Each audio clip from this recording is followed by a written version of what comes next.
20 de junio, la muerte de Manuel Belgrano, el homenaje de los argentinos, el Día de la Bandera. Perdón, Manuel Belgrano, el presidente no pudo rendirle honores a Rosario porque el grupo de inadaptados y violentos estaba preparando scratches y muestras que no valía la pena vivir ni hacer vivir al pueblo argentino.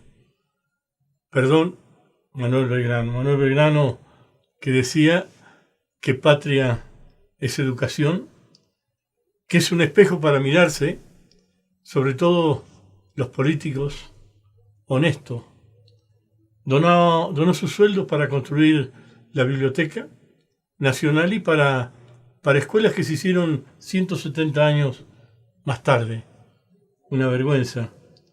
Murió en la pobreza. Su única riqueza era un reloj que se lo entregó a uno de los médicos para pagarle la atención en su lecho de muerte. Estuvo 8 días sin poder llevarlo a la sepultura como correspondía, porque no había dinero para hacerlo. Toda su vida fue una resaltación de valores morales. Nació rico y murió en la mayor de las pobrezas.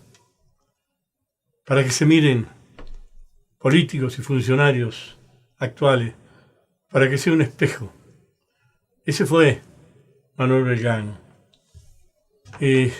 ¿Cómo le va, doctor? Bien, Hugo, bien. Lo veo que hablamos de patria y que su libro hoy un poco tiene que ver tiene que ver con la patria. ¿Cómo que dice todo por la patria? El título sí tiene bastante que ver. Es una novela policial en realidad, pero es de Martín Caparrós, salió este año, así que está recién salida del horno.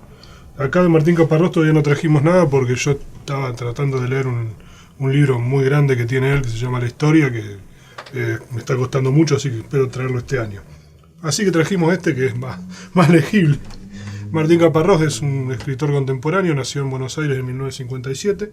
Creo que vive en España ahora, creo. Sí. Me parece que no vive. Pero bueno, esto es una novela policial, es muy apropiada para esta época, que no da muchas ganas de salir, que está bastante frío.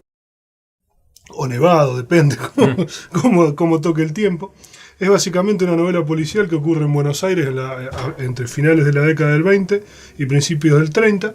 Buenos Aires estaba muy golpeada por la famosa crisis del 30, de Wall Street, creo, no sé cuándo fue la crisis, de dónde empezó la crisis del 30. Había mucha desocupación, bastante pobreza, y eso se mezclaba con los inmigrantes que habían llegado, algunos una generación antes, u otros que llegaban en ese mismo momento, que se encontraban en lugar de un país desbordante de riqueza y de actividad económica, se encontraban con un país que estaba bastante complicado, como el resto del mundo, de donde ellos venían. Bueno, y ahí ocurre una serie de enredos que tienen por protagonistas, entre otros, a Bernabé Ferreira. Bernabé Ferreira, si alguno no sabe, el tango lo menciona bastante, el tango tiene bastante que ver en esta novela también. Bernabé Ferreira era un delantero de River, ¿no?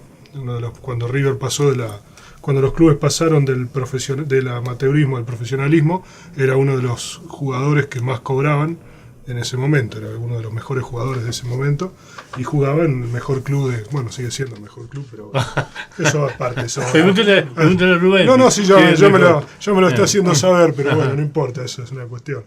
La historia básicamente se suscita cuando entre el protagonista, que es un porteño, una especie de Isidoro Cañones, pero pobre, digamos, lo que sería un porteño vivo, que en realidad nunca había trabajado directamente de nada, hasta este libro, y bueno, y se encuentra que la vida cómoda que llevaban antes, sin demasiadas preocupaciones, porque había mucha plata, se termina por la famosa crisis del 30, y tienen que empezar a ver de qué viven, y casi que de casualidad se ve enredado en un caso policial, en un hecho policial que tiene como protagonista a Bernabé Ferreira, y a él es como que lo contratan para encontrarlo y lograr que vuelva a jugar, porque no quería jugar más. Entonces era un drama nacional. Claro. Que River no juegue siempre es un drama nacional, pero bueno. Y no, en serio. Entonces él lo tiene que encontrar. En el medio de que busca a Bernabé Ferreira se ve envuelto con una serie gángster o de mafiosos que, entre otras cosas, vendrían cocaína, que estaba de moda en esa época, y en un homicidio. Y entre estas tres cosas surge una novela muy interesante que transcurre la mayoría del tiempo en Buenos Aires, en Capital Federal, y una parte en algún pueblo del interior donde se había refugiado Don Ferreira. Y el homicidio ocurre en Recoleta, una de las familias patricias de Capital Federal.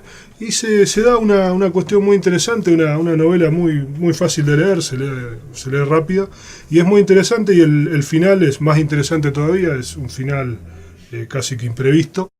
Y lo que más me gustó es que deja al personaje como que va a haber una secuela de historias de ese mismo personaje, porque pobre hombre al final del libro consigue trabajo, así que se va a tener que poner a trabajar por primera vez en su vida. Igual va a trabajar en un diario. El diario es real, es el diario Crítica, o sea, la mayoría de los lugares y personajes citados son reales, existieron y son tangibles, digamos. Así que es muy interesante, muy recomendable.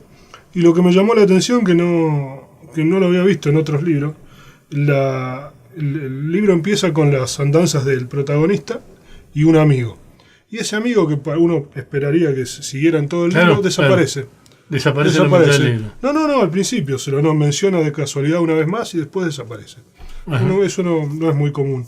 Pero es muy interesante, muy recomendable. Así que usted estaba esperando que en algún momento vuelva a aparecer. Claro, sí, claro. Sí, porque aparte es el que da el puntapié inicial, digamos. Todo el problema empieza en realidad por una macana que se había mandado a él. Pero muy recomendable. Martín Caparrós. Todo por la patria. Así que esperamos la segunda parte. Bueno, doctor, ¿qué lugar ocupa Belgrano dentro de su alma patriótica?